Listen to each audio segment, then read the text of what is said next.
नमस्ते साथियों, आज हम बात करेंगे प्रेरणा पोर्टल पर न्यू रजिस्ट्रेशन को लेकर। इस वीडियो में हम न्यू रजिस्ट्रेशन से संबंधित सभी क्वेरीज पर बारी बारी से बात करेंगे। साथियों, वीडियो शुरू करने से पहले एक रिक्वेस्ट करना चाहूँगा, यदि आपने अभी तक हमारे चैनल को सब्सक्राइब नहीं किया है तो अभी हमारे चैनल को सब्सक्राइब कर बेल आइकन को ऑल पर प्रेस कर लीजिए, जिससे आपको हमारी आने वाली सभी वीडियोज़ की नोटिफिकेशन मिलती रहें। तो आइए शुरू करते हैं। साथियों, सबसे पहले ब्राउज़र के माध्यम से हमें prerana-up.in पर जाना है। यहाँ हम लेफ़्ट साइड में टीचर लॉगिन पर क्लिक करेंगे। इसके बाद यहाँ हम अपना वह मोबाइल नंबर दर्ज करेंगे जो हमारे MDM पोर्टल में दर्ज है। उसके बाद यहाँ वेरीफाई पर क्लिक करेंगे। वेरीफाई हो जाने के उपरांत यहाँ हम सेंड OTP पर क्लिक करेंगे। यहाँ हम ओके पर क्लिक करेंगे। इसके उपरांत जो हमारे मोबाइल पर OTP आएगा उसे यहाँ भर देने के पश्चात लॉगिन पर क्लिक करेंगे। फिर से यहाँ ओके पर क्लिक करते चले जाएंगे। इसके बाद हमारी स्क्रीन पर रजिस्ट्रेशन का यह पेज खुलकर आएगा, जिसमें सबसे ऊपर सूचना लिखी होगी। सत्र 2021-22 के छात्र छात्रा प्रमोट तथा पास आउट कर दिए गए हैं। यदि आपको किसी भी छात्र छात्रा को किसी अन्य विद्यालय में ट्रांसफ़र करना है तो कृपया ब्लॉक टाउन लेवल की यूज़र आईडी से लर्निंग आउटकम मेनू में जाके स्टूडेंट रजिस्ट्रेशन में स्टूडेंट ट्रांसफ़र पेज से छात्र छात्रा को ट्रांसफ़र करें। सभी अध्यापक सत्र 2022-23 के छात्र छात्राओं को वेरीफाई कर लें। यदि कोई छात्र छात्रा विद्यालय में नहीं है तो उन्हें डिलीट कर दें। यहाँ हम प्रिंट ऑप्शन से उन सभी बच्चों का डिटेल अपने मोबाइल में डाउनलोड कर सकते हैं जो हमारे इस सत्र के लिए पोर्टल पर दर्ज हैं। इसके बाद यहाँ हमारी ऊपर एंट्रियाँ पहले से फिलअप होंगी। इसके बाद इसमें नीचे सारे बच्चे दिखाई देंगे। प्रत्येक बच्चे के साथ उसकी सारी डिटेल आगे दिखाई देंगी। यहाँ प्रत्येक बच्चे का 9 अंकों का यूनिक ID भी होगा और आगे 3 ऑप्शन आएंगे, एडिट, वेरीफाई और ड्रॉप आउट। जो बच्चे हमारे विद्यालय में अध्ययनरत हैं उन सबको हमें वेरीफाई कर देना है। यदि किन्हीं बच्चों के पिछले सत्र में हमने रजिस्ट्रेशन करते समय कोई त्रुटि हमसे हो गई है, चाहे वो उनकी कक्षा को लेकर हो, नाम, पिता का नाम, जो भी उससे संबंधित एंट्रियां हैं, हम उन सभी को यहाँ एडिट ऑप्शन में जाकर संशोधित कर पाएंगे। और यदि वर्तमान में कोई बच्चा हमारे विद्यालय छोड़कर चला गया है किसी भी कारण से, तो उसे वैलिड रीज़न के साथ यहाँ तीसरे ऑप्शन डिलीट करे से डिलीट कर देंगे। सर, यहाँ एक चीज़ और क्लियर कर देना चाहूँगा, स्टूडेंट रजिस्ट्रेशन 2022-23 पर जैसे ही हम क्लिक करेंगे तो यहाँ हमें एक मैसेज शो होगा, सर्वप्रथम विद्यालय के समस्त छात्र छात्राओं का वेरिफिकेशन करें, उसके उपरांत ही नवीन पंजीकरण कर सकते हैं। साथियों, इसका तात्पर्य यह है कि हमारे पोर्टल पर जितने भी बच्चे हमें शो हो रहे हैं उनके आगे जो 3 कॉलम दिए हैं, हमें उनमें उसके सही कॉलम को चाहे उसे संशोधित करें, वेरीफाई करें या डिलीट करें। जब तक हम यह प्रक्रिया सभी बच्चों के लिए पूर्ण नहीं कर लेते तब तक हम नए बच्चे का रजिस्ट्रेशन नहीं कर पाएंगे। जैसे ही हम समस्त बच्चों के लिए वेरीफाई की प्रक्रिया कंप्लीट कर लेते हैं, उसके बाद हम स्टूडेंट रजिस्ट्रेशन 2022-23 पर क्लिक करेंगे तो हमारी स्क्रीन पर कुछ इस तरह का फॉर्म खुलकर आएगा। हमें समस्त एंट्रियाँ अंग्रेजी के ही अंकों में भरनी है। यहाँ हम सत्र 2022-23 के लिए ही रजिस्ट्रेशन कर सकते हैं। हम पिछले सत्र के लिए इसमें रजिस्ट्रेशन नहीं कर सकते। यदि कोई ऐसा बच्चा या बच्चे जिनका एडमिशन हमने पिछले सत्र में तो किया था किंतु पोर्टल पर रजिस्ट्रेशन नहीं कर पाए, ऐसे बच्चों को वर्तमान कक्षा के आधार पर हमें रजिस्ट्रेशन करना है। अर्थात किसी बच्चे का यदि हमने पिछले सत्र कक्षा 1 में रजिस्ट्रेशन किया है तो अब उसका इस सत्र के लिए कक्षा 2 में रजिस्ट्रेशन करेंगे, लेकिन एडमिशन की जो तारीख होगी हम वही भरेंगे जो पिछले सत्र जिस तारीख में हमने उसका एडमिशन अपने स्कूल में दर्शाया है। यहाँ हम कक्षा के ऑप्शन में उस कक्षा को सेलेक्ट करेंगे जिस कक्षा के लिए हमें रजिस्ट्रेशन करना है। उसके बाद हमारी स्क्रीन पर कुछ इस तरह का इंटरफेस खुलकर आएगा। यदि आपने कक्षा 1 को चुना है तो आपके वर्तमान सत्र में कक्षा 1 में शून्य संख्या प्रदर्शित होगी। यहाँ एक एंट्री डेमो भरने की वजह से दिखा दी गई है, यह पहले से डेमो भरा गया है, किंतु यहाँ आपकी संख्या शून्य दिखाई देगी। उसके बाद नीचे देखेंगे छात्र छात्रा की जानकारी और छात्र छात्रा का आधार वेरिफिकेशन। इसके बाद साथियों रेड कलर में ये ब्लिंकिंग होता रहेगा, केवल 3 प्रयास ही मान्य होंगे। जैसे डीबीटी में हमें 6 प्रयास मिले थे आधार वेरिफिकेशन के लिए, तो यहाँ हमें केवल 3 प्रयास दिए गए हैं। तो इस बात का विशेष ध्यान रखना है कि हमें आधार से संबंधित कोई भी त्रुटि नहीं करनी है। जो भी एंट्री हमें आधार से भरनी है उन्हें आधार में देखकर ही भरनी है। जो भी उसमें जैसा भी लिखा है वही हमें भरना है। यदि हमें कोई प्रतीत होता है कि यह गलत है तो हम उसे अपनी तरफ से सही नहीं करेंगे, वरना आधार वेरीफाई नहीं हो पाएगा। यहाँ सबसे ऊपर हमें प्रवेशांक भरना है और दूसरे कॉलम में प्रवेश की तिथि भरनी है। साथियों, इसके बाद अगला है छात्र छात्रा का आधार बना है, हाँ नहीं। यदि हमारे पास छात्र छात्रा का आधार है तो हम यहाँ हाँ सेलेक्ट करेंगे और एक फॉर्म खुल कर आएगा जिसे हमें एंट्री को भरना है। और यदि नहीं बना है तब भी फॉर्म खुल कर आएगा, लेकिन उसमें आधार ना बनने का कारण भी ऐड होगा। तो सबसे पहले देख लेते हैं हाँ के लिए।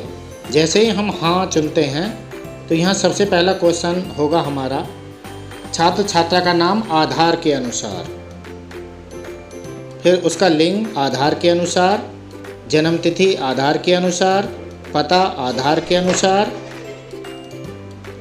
फिर उसके बाद केयर ऑफ या सन ऑफ का नाम आधार के अनुसार। आप आधार में देखेंगे प्रत्येक आधार में पिता, माता या अन्य का नाम लिखा होता है। तो यहाँ यदि पिता का नाम है, माता का नाम है, जैसा भी उसके आधार में लिखा है वो नाम हमें यहाँ भरना है। और उसके बाद हमें यहाँ संबंध देना है, केयर ऑफ या सन ऑफ का छात्र छात्रा के साथ संबंध। आधार में जो भी लिखा है संबंध, पिता लिखा है, माता या अन्य जो भी लिखा है, हम यहाँ ड्रॉप डाउन से वही सेलेक्ट करेंगे। उसके बाद यहाँ छात्र छात्रा का आधार नंबर लिखेंगे और यहाँ सहमति भरेंगे। साथियों, सहमति के लिए बताना चाहूँगा, हमें विद्यालय स्तर पर भी एक रजिस्टर मेंटेन करना है, जैसा कि हमने गत सत्र में डीबीटी करते समय किया था। इस बार हमें अभिभावक के साथ साथ बच्चों का भी आधार लेना है, तो उनसे सहमति ले लेंगे कि हमने आधार केवल सत्यापन हेतु लिया है और अपने रजिस्टर पे गार्जियन से साइन भी कराने हैं, जिससे आगे कोई किसी तरह की हमें दिक्कत ना हो। उसके बाद यहाँ नीचे पिता का नाम भरेंगे, माता का नाम भरेंगे और मोबाइल नंबर भरेंगे। पिता या माता जो भी उसके आधार कार्ड में जिस तरह से अंकित है वही हमें यहाँ भरना है। साथियों, मोबाइल नंबर पर भी विशेष ध्यान देना है, हमें अभिभावक का ही मोबाइल नंबर भरना है। इसके बाद देख लेते हैं, यदि हमने आधार बना है, हाँ नहीं में नहीं को चुनते हैं तो यहाँ एक ऑप्शन आता है कारण। यदि छात्र छात्रा का आधार नहीं बना है तो उसके 2 कारण होंगे, आधार बनने की प्रक्रिया में है और आधार नहीं बना है। यदि आधार बनने की प्रक्रिया में है तो यहाँ हमें बच्चे के आधार का इनरोलमेंट नंबर भी भरना है। और यदि आधार नहीं बना है तो यहाँ फिर ये इनरोलमेंट नंबर नहीं मांगेगा। विभाग द्वारा साथियों अवगत कराया गया है कि प्रत्येक बीआरसी पर आधार किट उपलब्ध कराई गई है। तो ऐसे बच्चे या कोई अभिभावक जिनके आधार नहीं बने हैं, हम उनकी एक सूची बना लेंगे और अपने बीआरसी पर कांटेक्ट करना है। जैसे भी वो कैंप हमारे स्कूल में या न्याय पंचायत पर, ब्लॉक स्तर पर जहाँ भी वो कैंप का आयोजन करते हैं वहाँ बनवा सकते हैं, या जो भी हमारे आधार सेंटर हैं हम उनकी मदद से भी इनके आधार बनने के लिए हमें प्रयास करना है। तो अब देख लेते हैं हम रजिस्ट्रेशन की पूरी प्रक्रिया को। जैसे यहाँ हमने सबसे पहले हाँ चुन लिया है, प्रवेशांक और प्रवेश की तिथि हमने यहाँ भर दी है। उसके बाद हम बच्चे का नाम, सभी एंट्रियाँ आधार के अनुसार भर देंगे। यहाँ केयर ऑफ में आप देखेंगे, यहाँ लिस्ट में जो भी नाम केयर ऑफ में दिए गए हैं, जो भी आधार में दिया है उसी के अनुसार हम इसे सेलेक्ट करना है। साथियों, एक बात और बता देना चाहूँगा, छात्र छात्रा का आधार बना है, यदि एक बार यहाँ आप हाँ सेलेक्ट कर चुके हैं तो उसके उपरांत आप नहीं पर सेलेक्ट नहीं कर सकते। तो इस बात को बिल्कुल निश्चिंत होकर चेक कर लें कि छात्र छात्रा का आधार बना है। यदि किसी बच्चे का आधार बना है, हमें मिला है, तो हमें यहाँ हाँ चुनने से पहले उसकी एंट्री को ये देख लेना है कि जो भी वो जानकारी उपलब्ध करा रहे हैं वही आधार में है या नहीं। यदि आपको लगता है कि आधार में संशोधन की आवश्यकता है, किसी बच्चे के जन्म तिथि में माता पिता के नाम में या बच्चे के खुद के नाम में इतना अंतर है जो अभिभावक हमें बता रहे हैं वो उससे मैच नहीं करता है, तो यहाँ हमें पहले नहीं सेलेक्ट करना है और अभिभावक के माध्यम से हमें बच्चों का आधार पहले संशोधन कराना है और उसके बाद आगे उसका आधार वेरीफाई करेंगे। हम हाँ तभी सेलेक्ट करेंगे जब देख लेंगे कि आधार की समस्त एंट्रियाँ जो भी अभिभावक अभिलेख उपलब्ध करा रहे हैं उन्हीं के अनुसार हैं, कोई त्रुटि या विसंगति नहीं है। समस्त एंट्रियाँ कर देने के पश्चात हम यहाँ जो भी एंट्रियाँ इसमें मांगी गई हैं उन सबको यहाँ भरेंगे। नीचे आप देखेंगे धर्म है, राशन कार्ड का प्रकार है, तो वह भी हम पूछ लेंगे कि बच्चा APL परिवार से है, BPL से है, अंत्योदय से है। उसके बाद श्रेणी भी सेलेक्ट करनी है हमें और सबसे लास्ट में क्या छात्र छात्रा दिव्यांग है, हाँ नहीं। साथियों समस्त एंट्रियाँ भर लेने के पश्चात जैसे ही हमने प्रोसीड टू सेव किया उसके बाद आप देख रहे हैं कि मैसेज आया है छात्र छात्रा का रजिस्ट्रेशन पूर्व ही किया जा चुका है। ये ज़रूरी नहीं है कि सभी पर आए, किंतु ये देख लेना इसलिए ज़रूरी है, कुछ बच्चे ऐसे भी होंगे जो हमारे यहाँ तो एडमिशन कराने आए हैं, हमसे पहले भी किसी और विद्यालय में एडमिशन उनका हो चुका है या कराया जा चुका है। तो यदि कोई बच्चा किसी दूसरे विद्यालय में है तो उसका मैसेज भी अब हमें आ जाएगा कि इसका रजिस्ट्रेशन पूर्व में किया जा चुका है। तो एक बच्चे का रजिस्ट्रेशन अब एक ही स्कूल में संभव है और यह है उस बच्चे की यूनिक ID और आधार के कारण। यहाँ अब आप देख रहे होंगे एक मैसेज आया है छात्र छात्रा का आधार सत्यापित नहीं हुआ और आपके पास 2 प्रयास और शेष हैं। यदि हम उससे संबंधित आधार से संबंधित हमें जो भी एंट्रियाँ भरनी है, यदि हम किसी में कोई छोटी सी भी मिस्टेक करते हैं तो वह आधार पोर्टल से मैच नहीं करेगा और हमें एरर का मैसेज देगा। और यहाँ आप देखेंगे स्क्रीन पर मैसेज आ जाएगा आधार सत्यापित नहीं हुआ है और राइट साइड में देखेंगे कितने प्रयास शेष हैं, 2। हमें बच्चे की समस्त एंट्रियों को सावधानीपूर्वक भरना है और उसके पश्चात आधार सत्यापित करें पर क्लिक करेंगे।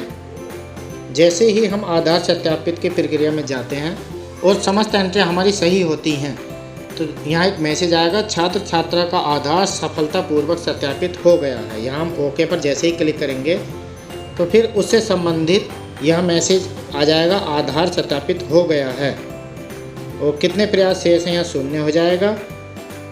और नीचे अभिभावक का आधार वेरिफिकेशन, यहाँ भी केवल 3 प्रयास ही मान्य होंगे, मैसेज ब्लिंकिंग होगा। यहाँ हमें जिसका आधार सत्यापित किया जाना है, यहाँ रिश्ता सेलेक्ट करेंगे, हम माता का कर रहे हैं या पिता का कर रहे हैं या अन्य का। साथियों आप गत सत्र में DBT के लिए किया तो मम्मी पापा के अलावा हमने अन्य अभिभावक का भी आधार सत्यापित किया है। उनके रीज़न रहे होंगे, मम्मी पापा साथ नहीं रहते, बच्चा रिश्तेदारी में रहता है, बहुत अन्य कारण होंगे, लेकिन इस बार इन्होंने उन सब चीज़ों को नकार दिया है। हमें केवल मम्मी या पापा का ही आधार वेरीफाई करना है, किसी अन्य का नहीं करना है। अन्य का कब कर सकते हैं, इसके लिए इन्होंने 2 कारण दिए हैं। माता पिता कोई भी जीवित नहीं है या माता पिता दोनों का आधार नहीं बना है। जब माता पिता में कोई भी जीवित नहीं है, ऐसी स्थिति में अन्य जो भी इन्होंने 12 संबंधी दिए हैं उन 12 में से जो भी उससे संबंधित है उनका आधार वेरीफाई कर सकते हैं। अदरवाइज़ हमें मम्मी या पापा का ही आधार वेरीफाई करना है, किसी अन्य का नहीं करना है। यदि इसमें हम रीज़न देते हैं मम्मी पापा दोनों का आधार नहीं बना है तो नीचे मैसेज आ जाएगा कि आपको कांटेक्ट करना है उनसे, उनका आधार बनवाना है और तब उसके बाद ये हमें वेरीफाई करना है। यानी हम केवल एक ही स्थिति में किसी अन्य का आधार वेरीफाई कर सकते हैं जब बच्चे के माता पिता दोनों में कोई भी जीवित ना हो। इसके अलावा किसी भी परिस्थिति में हम बच्चे के माता पिता का ही आधार सत्यापित करेंगे, भले ही बच्चा माता पिता से कितनी ही दूर क्यों ना हो। किसका आधार सत्यापित करना है, यहाँ हम जेंडर सेलेक्ट करेंगे। जैसे ही हम ये जेंडर देंगे तो पोर्टल ऊपर से अपने आप नाम दे देगा, क्योंकि बच्चे के साथ हमने माता और पिता दोनों का नाम लिखा है। यदि हम यहाँ पिता सेलेक्ट करेंगे तो पिता का नाम आधार के अनुसार आ जाएगा और माता सेलेक्ट करेंगे तो यहाँ जाएगा। यहाँ आप देखते हैं कई बार बच्चे के माता पिता जो भी नाम उसके आधार में अंकित है उसमें और उसके माता पिता के आधार की स्पेलिंग में अंतर होता है, तो यहाँ इन्होंने एडिट का ऑप्शन दिया है। यदि यह नाम बच्चे के माता पिता जिसका भी हम आधार सत्यापित कर रहे हैं उससे अलग है तो यहाँ हम एडिट कर सकते हैं। नीचे माता जो भी हम कर रहे हैं उनका आधार नंबर भरेंगे सहमति पर क्लिक करेंगे और आधार सत्यापित करें, यहाँ हम क्लिक करेंगे। यहाँ मैसेज आ जाएगा अभिभावक का आधार सत्यापित नहीं हुआ। ये तब आएगा यदि हमने यहाँ नाम में या आधार में कोई गलती की है। यदि हम ये सारी चीज़ें भरेंगे, यहाँ में फिर से देख लेना है कितने प्रयास शेष हैं, 2, आधार सत्यापित नहीं हुआ। ये तभी मैसेज आएगा यदि हम भरने में कोई त्रुटि करते हैं, चाहे वो आधार नंबर हो, उनका नाम हो, जेंडर हो, जो भी उससे संबंधित, अगर आधार से संबंधित हम कुछ भी जरा सी भी गलती करते हैं तो इसी तरह का मैसेज आएगा। हमें उससे संबंधित समस्त एंट्रियां ठीक ढंग से भरनी है और जैसे ही हम अभिभावक का आधार सत्यापित करें पर क्लिक करेंगे, यदि हमारी समस्त एंट्रियां सही हैं तो अभिभावक का आधार सफलतापूर्वक सत्यापित हो गया है। इस तरह का मैसेज हमारी स्क्रीन पर आ जाएगा। यहाँ हम ओके पर क्लिक कर देंगे। इसके बाद यहाँ नीचे आएगा पूर्णतया सुरक्षित करें। यहाँ हम पूर्णतया सुरक्षित करें पर क्लिक जैसे ही करेंगे, ऊपर मैसेज आएगा आपका डाटा सफलतापूर्वक सुरक्षित कर लिया गया है। यहाँ हम ओके पर क्लिक कर देंगे और पुनः नए रजिस्ट्रेशन के लिए फिर से हम क्लास सेलेक्ट करेंगे। क्लास सेलेक्ट कर देने के बाद यहाँ हमारी संख्या दिख जाएगी, हमने जितने बच्चों का भी पोर्टल पर रजिस्ट्रेशन कर लिया है। कुल छात्र छात्रा पर जैसे ही हम क्लिक करते हैं, हमारी स्क्रीन पर उन बच्चों की लिस्ट शो हो जाएगी जो हमने पोर्टल पर रजिस्टर किए हैं। साथियों, ये थी रजिस्ट्रेशन से संबंधित जानकारी। आइए अब देख लेते हैं कुछ महत्वपूर्ण बिंदुओं को। पिछले वर्ष के सभी बच्चों को अगली क्लास में प्रमोट कर दिया गया है। आपके विद्यालय की सबसे निचली कक्षा, यदि आपका प्राथमिक विद्यालय है तो वहाँ कक्षा 1 आपको ब्लैंक नज़र आएगी और जो पिछले सत्र के कक्षा 5 के बच्चे थे उन्हें पोर्टल से हटा लिया गया है। इसी तरह यदि आपका विद्यालय जूनियर है तो वहाँ आपके जो पिछले सत्र के कक्षा 8 के बच्चे थे उन्हें पोर्टल से हटा दिया गया है और कक्षा 6 आपकी ब्लैंक दिखेगी। यदि आपका विद्यालय कंपोजिट विद्यालय है तो आपके कक्षा 5 के बच्चे कक्षा 6 में अपग्रेड कर दिए गए हैं। पिछले सत्र के कक्षा 8 के बच्चे पोर्टल से हटा लिए गए हैं। आपके विद्यालय में केवल कक्षा 1 ही ब्लैंक होगी। न्यू रजिस्ट्रेशन में ये जो भी हम बच्चे का आधार लिया है उसमें नाम, जन्म तिथि आदि में यदि कोई त्रुटि है तो वहाँ हम आधार के कॉलम में नहीं सेलेक्ट करके पहले संशोधन कराएंगे और उसके बाद ही हम उसे वेरीफाई करेंगे। जो हमारे पिछले वर्ष के छात्र हैं उनके मामलों में यदि कोई नाम, जन्म तिथि, आधार से संबंधित कोई त्रुटि है तो उसे करेक्शन कराएंगे। किंतु यदि आधार की जो हमारी एंट्रियाँ हैं वो सही हैं और जो हमने एसआर पंजिका में लिखा यदि वह गलत है तो हमें एसआर पंजिका में कोई करेक्शन नहीं करना है। ऐसे छात्रों के लिए एक अलग पंजिका हमें बनानी है जिसे हम विद्यालय अभिलेख में रखेंगे। उस बच्चे का एसआर लिखने के पश्चात उसकी समस्त एंट्रियाँ उसमें लिखेंगे। जो भी एंट्री उसकी एसआर पंजिका में गलत है उसे वहाँ हम दर्शाएंगे और उस प्रत्येक बच्चे के लिए प्रधानाध्यापक उस पर हस्ताक्षर करेंगे। हमें अपने एसआर पंजिका में किसी भी तरह की कोई छेड़छाड़ नहीं करनी है। यदि अभिभावक कहते हैं आधार वाली एंट्रियां सही हैं और हमारे एसआर पंजिका में कोई जन्म तिथि, पिता का नाम, माता का नाम या बच्चे के नाम में कोई त्रुटि है तो उसके लिए हम जो भी नया रजिस्टर मेंटेन करेंगे बस उसी में करना है, एसआर पंजिका में नहीं। और सबसे मेन, जो भी हम बच्चे का, उनके माँ बाप का आधार ले रहे हैं उनकी सहमति का एक रजिस्टर अवश्य ही मेंटेन करना है और उस पर अभिभावक के हस्ताक्षर अवश्य कराने हैं। उसमें लिख लेना है कि हमने अभिभावक का, उनके बच्चों का आधार केवल सत्यापन के ही उद्देश्य से लिया है, किसी अन्य कार्य में उनके आधार का इस्तेमाल किसी भी स्तर पर नहीं किया जाएगा। साथियों, आशा करता हूँ रजिस्ट्रेशन से संबंधित समस्त क्वायरियों का समाधान हो गया होगा। फिर भी यदि आपकी कोई क्वायरी रह जाती है तो आप हमें कमेंट के माध्यम से, हमें टेलीग्राम पर या पर्सनल आप पूछ सकते हैं। यदि वीडियो पसंद आए तो इसे लाइक कीजिएगा, चैनल को सब्सक्राइब कीजिएगा। मिलते हैं अगली वीडियो में। धन्यवाद।